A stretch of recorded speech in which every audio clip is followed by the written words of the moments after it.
नमस्कार। आज हैं वीरफुली।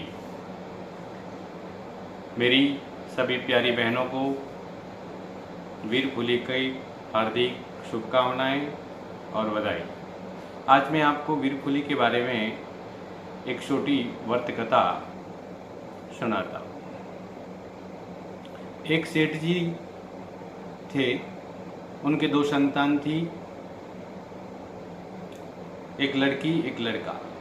समय रहते लड़की का विवाह पास के गांव में हो गया।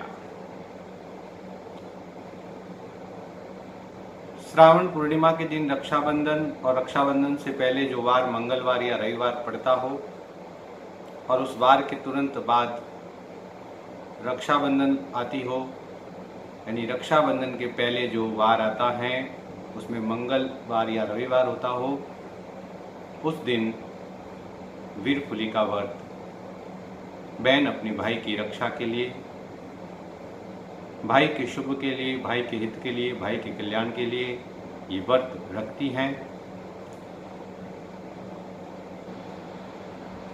तो भाई वीरफुली अपनी बहन के पास के गांव में जाने के लिए सब तैयारियां की।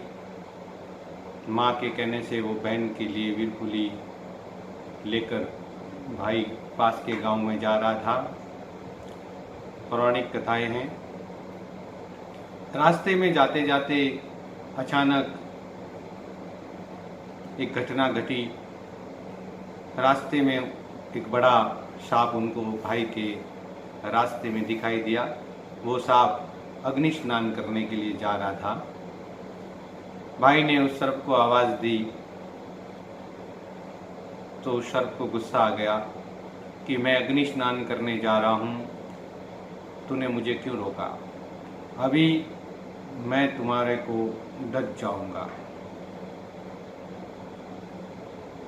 भाई भयभीत हो गया। नाग देवता को अपनी बात बताई कि मेरी बहन आज वीरफुली का व्रत किया है, मैं नहीं जाऊंगा तो वो व्रत नहीं खोलेगी। मुझ पर कृपा करें, मैं बहन को ये व्रत दे के आऊँ, उसके बाद आप मुझे डच लेना। नाग देवता ने कहा कि मनुष्य योनि पर मैं ये विश्वास नहीं करता, मेरे साथ धोखा हो जाएगा, तू वापस नहीं आएगा। भाई ने घास को इकट्ठा किया, घास की गठरी बांधी, शरभ देवता को उसमें विराजमान किया कि इस घास की गठरी में मेरे साथ चलो, वापस आके मुझे डस लेना। भाई ने गठरी को अपने सिर पर रखा, बहन के घर पे गया और वो गठरी को घर के अंदर रख दिया। भाई का चेहरा उदास देखकर बहन ने पूछा, भाई आप उदास क्यों हैं? घर में सब कुशल तो है? भाई ने बताया कि घर में सब कुशल है, कोई चिंता की बात नहीं है। ये मैं वीरफुली तेरे लिए लेकर आया हूँ, तुम अपने काम में मस्त रहो। बहन अपने भाई के लिए भोजन पका रही है और पौराणिक कथाओं के अनुसार वो भाव से अपने भाई की रक्षा के लिए भोजन बनाती बनाती एक मंत्र जाप करती है। उस भावना में इतनी शक्ति है कि वो बोलती है, धाणी सेकू फूली सेकू मारा विरारो वैरी सेकू। धाणी सेकू फूली सेकू मारा विरारो वैरी सेकू। इस मंत्र के प्रभाव से ये मंत्र सांप के कान में पड़ा और सांप नौशर हार में बदल गया, सोने में बदल गया।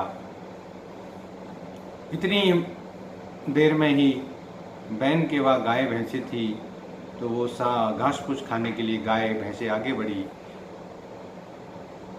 तो भाई को लगा कि ये घास फूस में तो नाग देवता हैं, कहीं इसमें से निकल गए तो मेरी बहन को डच लेंगे।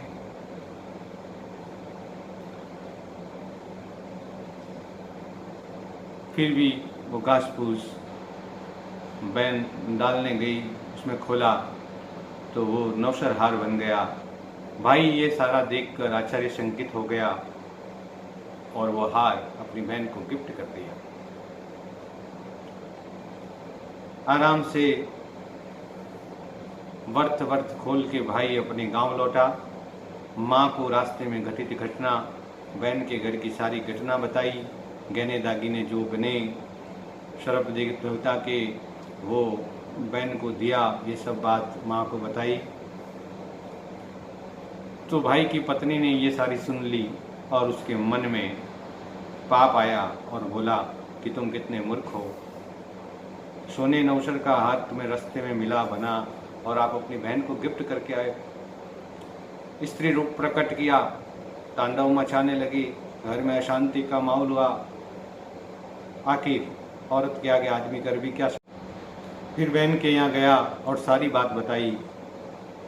बहन ने हंसते हंसते भाभी को खुश रखने के लिए वो हार भाई को दे दिया कि ये भाई, मुझे इस हार की ज़रूरत नहीं है, मैं सिर्फ आपका आशीर्वाद और आपके प्रेम भाव की भूखी हूँ, ये हार भाभी को दे देना।